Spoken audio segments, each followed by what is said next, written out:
आगे क्या करना है, नेक्स्ट क्या करूं?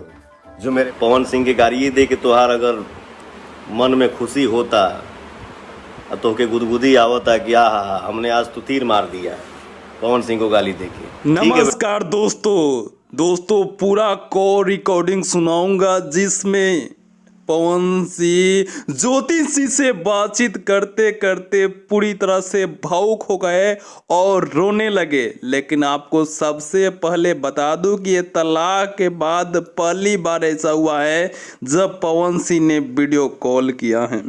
मैं आपको सारा वीडियो कॉल सुनाऊंगा जिससे सुनने के बाद आप जान जाएंगे कि पवन सिंह अपने पत्नी ज्योति सिंह से कितना प्यार करते हैं और ज्योति सिंह पवन सिंह से कितना नफरत करती हैं कि आज तलाक देने के लिए भी तैयार हो गई हैं।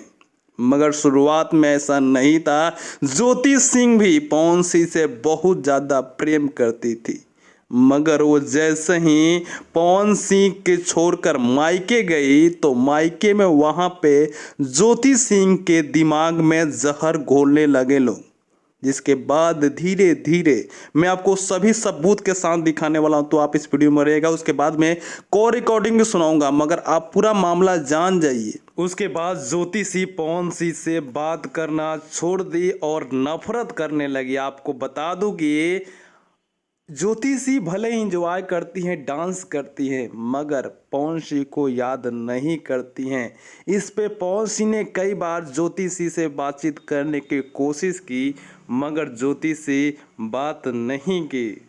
और मैं आप सभी को भी बता दूं कि आज भी पवन सिंह ज्योति सिंह के लिए कितना तरसते हैं वो तो आपको वीडियो कॉल रिकॉर्डिंग सुनाऊंगा तो आपको मालूम चल जाएगा।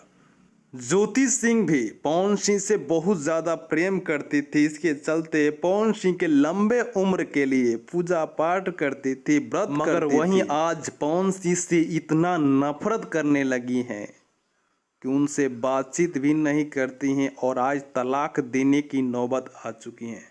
दोस्तों मैं आप सभी से कहूंगा कि अगर आप पवन सिंह का सपोर्ट करना चाहते हैं तो इस वीडियो को लाइक करके, जो लोग अभी तक चैनल को सब्सक्राइब नहीं किए हैं चैनल को सब्सक्राइब करके इस वीडियो को अपने दोस्तों में भी शेयर कर दीजिएगा।